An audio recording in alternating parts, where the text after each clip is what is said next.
tive cuidado na escolha do meu candidato a deputado estadual, porque eu precisava escolher um candidato que tivesse as duas vocações, que tivesse a preocupação no cuidado com as pessoas, né, que olhem para os menores abandonados, para as pessoas que são largadas na rua, sem o apoio do Estado brasileiro.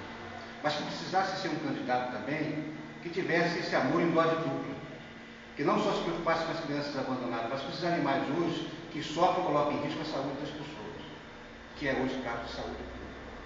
Nós escolhemos o Saint-Pierre, nós ativistas da causa animal no Estado do Rio de Janeiro, porque o Saint-Pierre consegue conjugar esses dois atributos: o bem-estar das pessoas associado ao bem-estar dos animais, que é extremamente importante para que as pessoas possam ficar bem.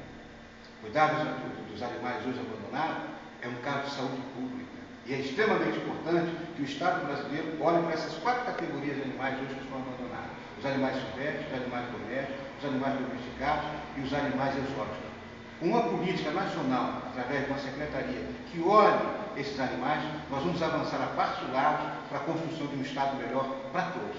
Por isso a escolha do Saint-Pierre Melo como meu deputado estadual no 13/021. Por isso eu peço seu apoio para ele.